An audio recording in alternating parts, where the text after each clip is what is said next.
Welcome back to the special live transmission as we are discussing the situation that is developing as far as the bilateral relationship between Pakistan and India is concerned post Pahalgam in Anantnag district of Indian illegally occupied Jammu and Kashmir incident and India's blame game towards Pakistan without any concrete evidence, and also the international community's response so far, including the United Nations Security Council. If any sort of a misadventure happens on the part of the Indian side, what could be the possible options that Pakistan is going to go forward with? The number of other aspects to be discussed during this particular segment of this special live transmission. For that, we are honored to be joined in the studio by Air Marshal Retired Saeed Mohammad Khan, Senior Analyst. Mr. Khan, thank you very much for your time, for being with us on the special live transmission tonight. Really appreciate that. Also on Skype at the same time, we are honored to be joined by Dr. Asma Shakir Khaja. She's associated with the Center for International Strategic Studies, Agha, Jammu and Kashmir. Dr. Asma, thank you very much for your time, for being with us on this special live transmission. Mr. Khan, Marshal, when we talk about the Operation Swift Retort back in 2019, when Pakistan responded to Indian misadventure so befittingly. If the sanity doesn't prevail this time around, what are the options at the hands of Pakistan? Pakistan has no option. Pakistan will retaliate with full force at our disposal. The Indians, actually, as the time is now passing, their options are becoming less and less, because the narrative they wanted to create through their media has not been able to, they have not been able to create that media. They have been able to bring war frenzy into their own country, but they have not been able to convince the international media as well as international leaders on Pakistan's involvement into this thing. So actually, as in my view, as the time is passing, it is becoming a game of political survival of Prime Minister Modi. And simply this pressure that he has to do something will force the Indian armed forces to, undertake certain type of punitive action against Pakistan. There have been a lot of options that have been discussed in various articles in the last 5-6 days. And a general consensus is that probably India would do a punitive strike very close to the border, where they will say that there is some terrorist hideout camp, or there is a madrasa which is aiding the Mujahideen or others, and then take it out while staying within their own territory. But whatever the case may be, Pakistan Air Force and Pakistan will have no other choice but to retaliate back. The people of Pakistan would expect its armed forces to stand as tall as they have always stood, and we will be forced to retaliate. When it comes to the capability to retaliate, I would say that no one should have any doubts on the capabilities of our defense forces, especially the Pakistan Air Force. Even in 2019, we showed that capability, that we could have taken out their DIV headquarters, but we, at the very last moment, we moved the cursor to the side and dropped the bomb, not on the target, simply because we did not want to escalate on the ladder. So I think, Tehami, that if a time comes, Pakistan Defense Forces will never be short of the nation's expectations. Bringing down their airplanes back in 2019, let's revive a little bit of memory of that, when they resorted to that misadventure. Actually, Pakistan was not, Pakistan has never, raised the war ante in this region. We are very focused, we are very, I would say, Pakistan has always behaved very maturely, politically as well as on the defense side.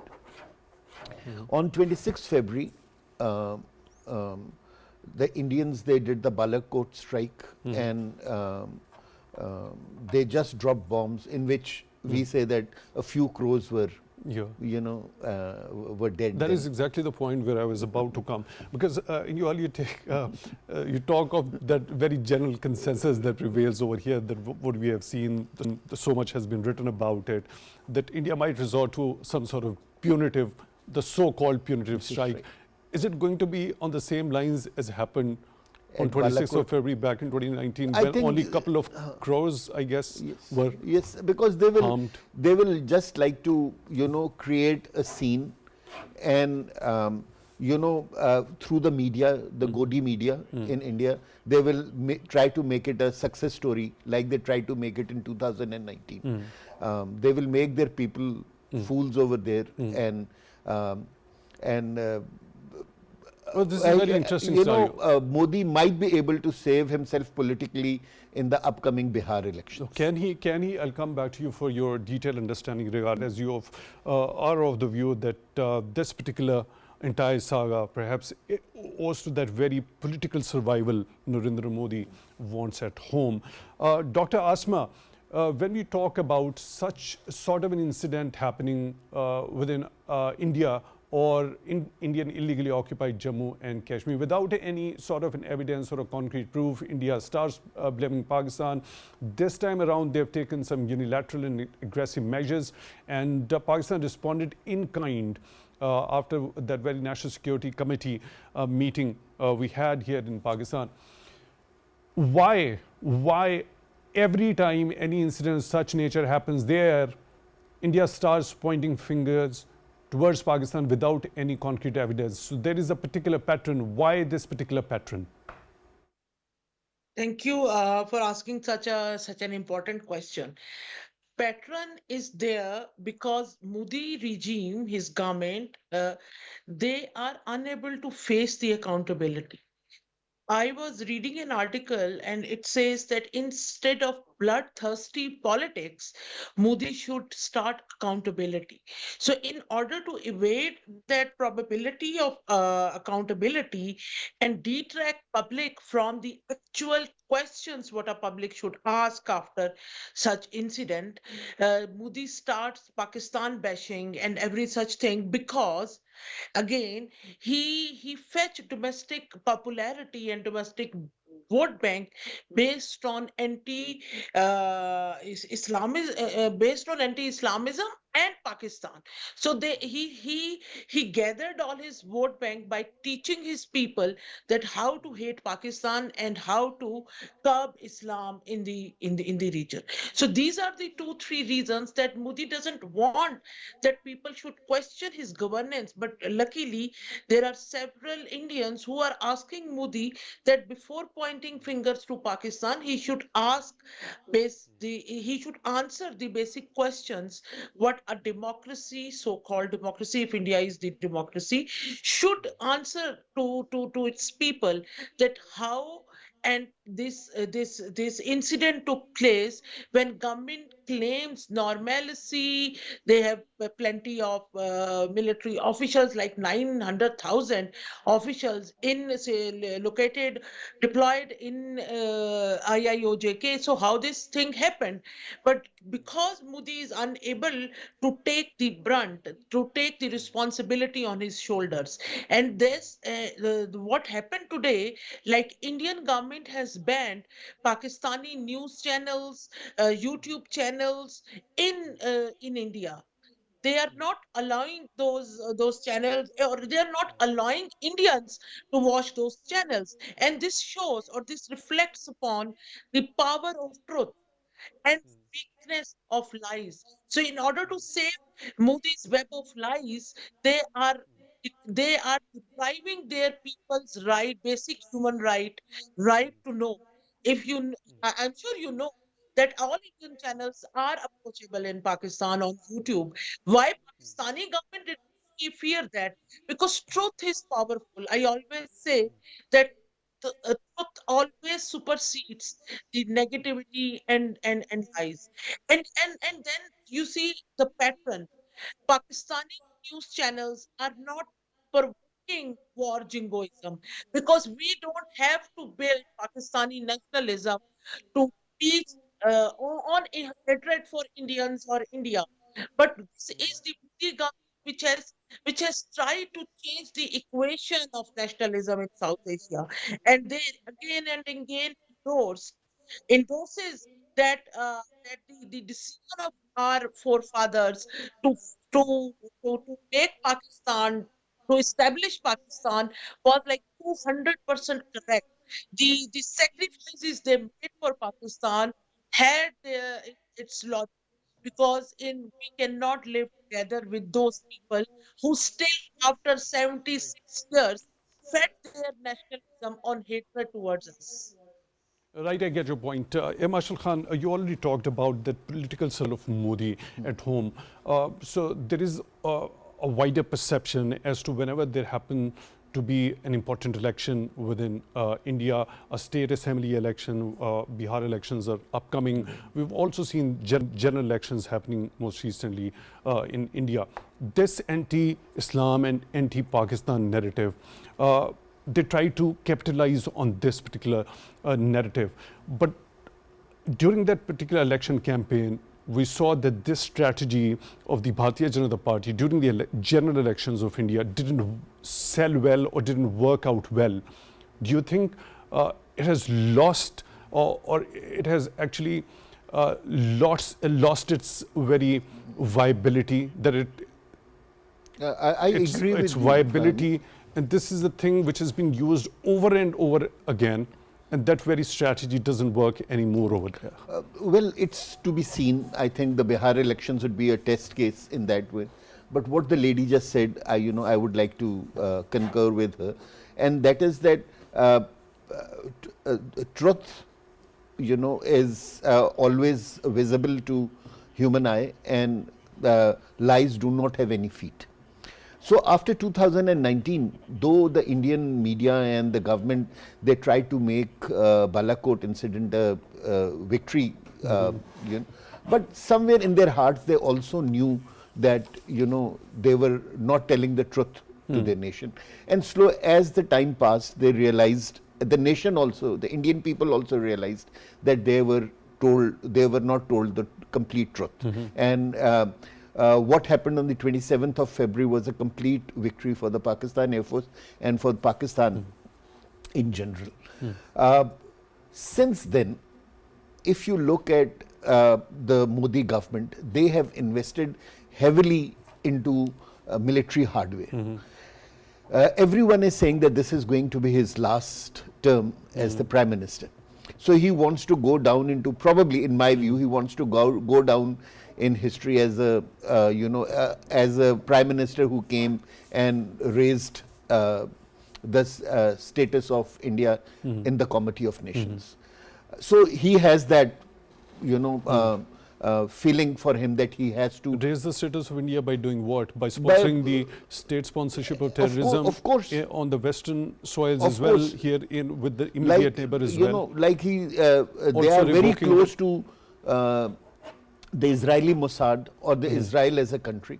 So they have seen that, even being a small country, if you can, be a badmash, you can, get away with it if you are strong internally and externally. So this is exactly what he has been trying to do, and they have invested heavily into military hardware. Heavily into military hardware. There are also reports that they are trying to get 36 Rafale. They already have 36. They want 26 more to take it to 62. Right. Yes. So this particular, do we understand that India doesn't carry that very capability?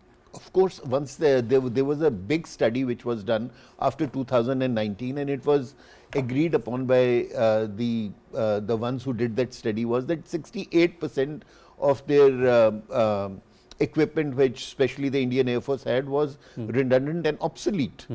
And that is why after that they have put in a lot of money in Tejas, they have put a lot of money into Rafale, and they have been, these 36 Rafales seem to be giving them a wrong notion, and that is why I think this is again going to be a big embarrassment for them, because Pakistan Air Force simultaneously at that in these last 6 years has worked and upgraded its fleet. While 6 years ago F-16 was our main weapon system, it is one of the important weapon systems we have.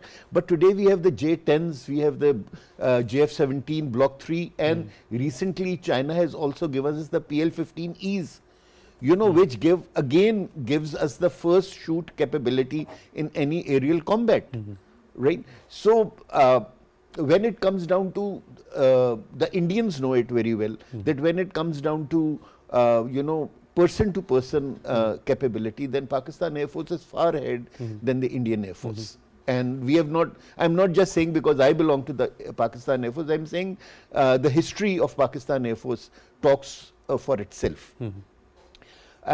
So when it comes down to, let's say, weapon against weapon, Rafale against J-10 or a JF-17 or an F-16 with MRAM, it will, the chances are that the Pakistan Air Force will be able to give that blow. And that is why we see so much of resistance from the military leadership in India to retaliate or follow the the diktats of Modi and his government. Where Modi and the government really want to, do something against Pakistan, it is the military which is telling them that no, don't do it, because you may not get the results what you desire. So, I think that as the time passes, the case of Pakistan is getting stronger and stronger, because even after 6 days or 7 days today, they have not been able to give any verifiable evidence against Pakistan's involvement in this case.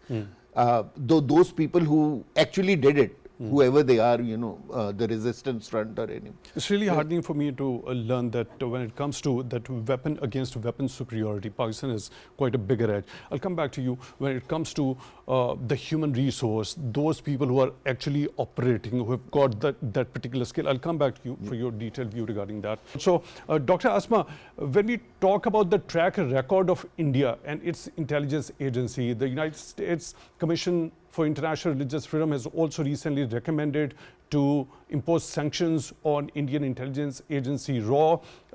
It's that very assassination attempt on the US soil of Gurpatwant Singh Pannoon, and also the murder of Hardeep Singh Nijjar, and also those extrajudicial and extraterritorial killings on the part of intelligence agency RAW in Pakistan. Despite having its own record, it blames Pakistan for linking Pakistan with such type of attacks.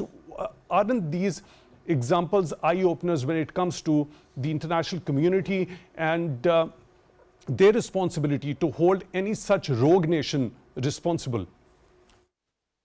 See, this effort by India under Modi is to divert world's attention from what India is doing and how India is net insecurity provider not only for the region but for the whole world. The assassination sprees, the intercontinental killing missions, and then interfering in the domestic politics of Western countries, and people of raw moving beyond the mandate of any intelligence agency. So all this is there. But I would I would like to reiterate that India's policy, like here what we are discussing, that Pakistan is not involved, which it is not. But actually this is how Modi has diverted the what the world should ask, and if the world would be responsible enough, the UN resolutions would be implemented during last 76 years.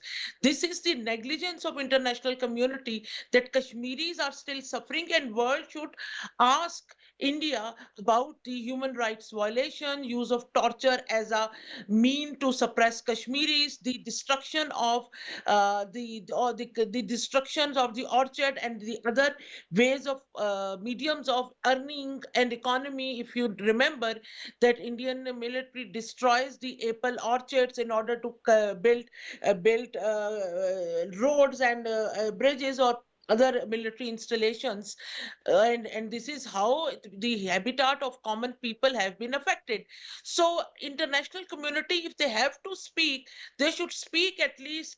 They should be speaking for last 76 years, but this is really unfortunate that international community is unable to question India, that how when how Kashmiris are still they are deprived of their basic human right, which is right to self determination, and how they being feel deprived in the larger Indian setup. And if Indians actually think that Kashmir belongs to them, then why Kashmiris are victim in the other parts of India whenever anything happens to Hindus? Why Kashmiris they think are responsible for that? So what international community should ask? They should ask that why only under Modi the false flag operations happen?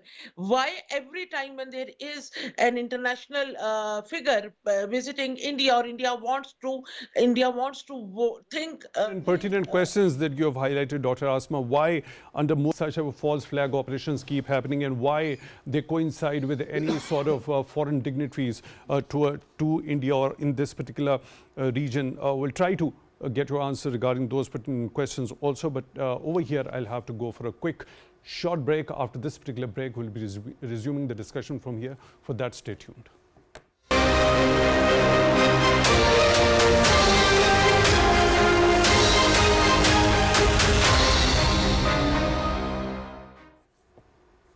Welcome back to this special segment of the special live transmission regarding the situation between Pakistan and India, as Indian blame game continues to pinpoint fingers towards Pakistan for its alleged involvement in that Pahalgam incident. Of course, there's been a rebuttal on the part of the Pakistani authorities with very strong words, because India has got no concrete evidence to it, and also Pakistani authorities offering for a neutral and transparent investigation. There has been, this particular issue has been the talk of the global community as well. When you talk about the international major players talking about it, the United Nations urged restraint to both the parties, the US likewise. And when we talk about China, Pakistan's Deputy Prime Minister and Foreign Minister, Mr. Ishaq Dar, had a telephone conversation with his Chinese counterpart. We've also seen a statement that has come forth by the Chinese Foreign Ministry as well, urging both the parties to exercise maximum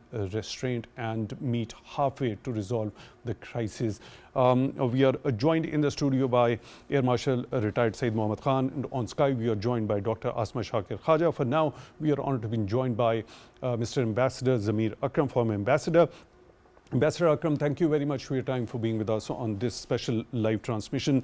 How are you looking at international communities, particularly when we talk about major powers' response as this particular crisis is unfolding between Pakistan and India?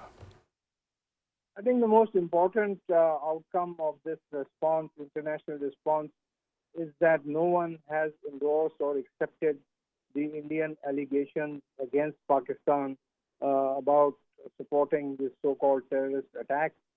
And so I think that, in my view, that's the most important outcome, because India was looking for support and endorsement of their allegations, especially from their friends. But they have not received this kind of endorsement. That's the first thing. The second is that everyone or every country in the world has called for a negotiated, peaceful settlement of the outstanding issues between Pakistan and India, which essentially is the Kashmir dispute, which again is in line with the position that has always been taken by the governments of Pakistan. And the third thing is that from our friends, in particular countries like China, there has not only been an endorsement of Pakistan's sovereignty and territorial integrity, as we saw from the Chinese Foreign Office spokesperson, but also for restraint by both sides. And in this case, obviously, this means restraint by India, because Pakistan is not seeking any kind of increase in tensions or escalation with India. So Ambassador Akram, we've seen a Prime Minister as well as that particular message of Pakistan willing to an open and neutral and transparent investigation into this Pahalgam incident. This particular offer also repeated by the Defense Minister and the Interior Minister of Pakistan as well. Do you think, is there any sort of a role these major powers, including the US, China, or the United Nations, could play when it comes to impress upon India to accept this offer of transparent and neutral investigation into this incident? They have already, in the statement issued by the UN Security Council on this incident, called for an effort to find the perpetrators of this act. And it has called for cooperation in order to do this. And Pakistan has, as you have said, already offered its own commitment to such an investigation, as long as it's a neutral investigation and it is an investigation that is not exclusively conducted only by the Indians. So it has to be an impartial and neutral investigation into these allegations. If India does not agree to an impartial and neutral investigation, that only demonstrates that there is some malafide intention on the Indian side. Because otherwise, if they were genuine, they would not have any difficulty to accept an impartial and a neutral investigation. Right. Right, Mr. Akram, that brings us to a very interesting scenario. If India doesn't accept this particular offer, you've also talked about that very statement of the United Nations Security Council. If India doesn't accept it, so that will definitely demonstrate that Indian intentions are not clear. There is definitely a malafide intention. In that sort of scenario, could India resort to any sort of misadventure or any strike on Pakistan? And what should that danger remains, and we must community's response in that scenario? Yes, I think that the danger of Indian kinetic or Indian military misadventure remains there. We saw this happen in the past, and so we are prepared to respond to that, as we did. Pakistan is prepared to respond to that aggression if that happens in case. What about the international community, especially the United Nations Security Council, without any proof? If India resorts to it, so should there be any sort of accountability on the international level? If the Indians do resort to some kind of misadventure, then of course the Security Council will become involved and activated in that situation to first and foremost end the hostilities, but it will also expose India's own aggressive behavior to the international community. So I think that the fallout, the negative fallout, will be on India itself. So could there be any punitive actions taken under the UN Charter or as per the mandate of the United Nations Security Council if such misadventure happens? That depends on the members of the permanent P5 countries that have a veto power. And I don't know whether they will agree to act on such a course of action that you are suggesting. So I cannot at this stage. It would be the case of breach of sovereignty of an independent state. That definitely is something that we can raise, and that is definitely something that we will raise if the Indians take that kind of step. But I think the most important step is that we will need to first demonstrate that we are able to defend ourselves and that we are able to respond. We have already said so that we will respond to any provocation or any kind of aggression from the Indian side. So irrespective of whether or not the Security Council does something, Pakistan will respond. Right, I get your point. Ambassador Zamir Akram, former ambassador, joining us on the phone line. Thank you very much for being with us on this special live transmission. Marshal Khan, in your first take, in your earlier take, you talked of the superiority Pakistan has got when it comes to weapon versus weapon. What about the human resource? Also, we often get to hear that an army personnel or has committed suicide when it comes to India. Such type of incident has never happened here in the history of armed forces of Pakistan. Why does that happen primarily with Indian forces? And also when it comes to the comparison of the skills that are carried with the personnel, when it comes to as you already talked of, that weapon versus weapon, what about the human resource comparison? So let's take both these things a little separately for a better answer. First, let's talk of weapon to weapon, right? In 2019, we showed that we had a class difference between not only the weapons Pakistan Air Force was flying versus the Indian Air Force, but also the type of pilots we had versus the pilots they have. Over the last 6 years, both the air forces have invested heavily into the training of their human resource. Let me assure you, that Pakistani pilots are the best trained pilots in the world. Get your point. Right. Before, let's say 6 years, we used to have a combat commander school, which was the Top Gun school of Pakistan and considered as one of the best in the world. Since then, we have gone to Air Power Center of Excellence. We have gone a notch up, where the complete assets of the Air Force in terms of intelligence, surveillance, reconnaissance, and precision strike.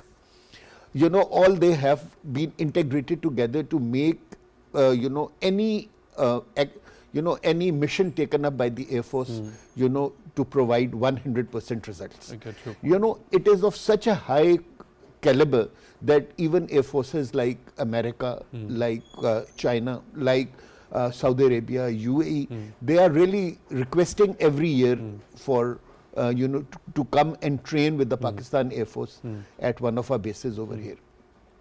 So when it comes to pilot capability, it is my belief and my conviction that Pakistani pilots are far better trained. And that's what we have seen. In the Exactly. in the last 77 years, Air Force has always given laurels to the country. Exactly. If you have good human resource, you also have to give them good weaponry to to be able to defend the country well. And again now, if for some, let's say some months, India thought that they had air superiority in an aerial battle over Pakistan Air Force. After the induction of Rafale, that superiority has been nullified with the coming of the PL-15 from China. Right. So in any aerial combat, we will be the ones who will be firing the first missile, and then they would be responding to our actions. Right. Dr. Asma, very quickly, unfortunately we're short of, what sort of a far-reaching impact do you think this particular warmongering, war hysteria, when it comes to Indian media and that very injection of this extremist mindset within the very fabric of Indian society itself is concerned? Also, at the same time, that brutal discrimination, the continuous marginalization of the minorities within India continues with even more ferocity, with more force. Also, specifically towards Muslims. Is India imploding at the moment, or do you see it imploding in the future? There is a term we use, informed decision making. So number one, all this war mongering and creating the war hysteria. The Indian public is not informed enough to take right or rational decisions in their own favor. Number two, Modi's war jingoism would cost economic well-being, if it is any, or in Dr. Asma Shakir Khaja, associated with the Center for International Strategic Studies, thank you very much for being with us on this special live transmission. We really appreciate that. In the studio, we were joined by Mr. Air Marshal Retired Syed Mohammad Khan, Senior Analyst. Air Marshal Khan, thank you very much for your time also for being with us on this very special live transmission. With that, we come to the end of this particular segment of this special live transmission. After a short break, you'll be able to watch the news bulletin, and after that, this particular transmission will continue. For that, stay tuned.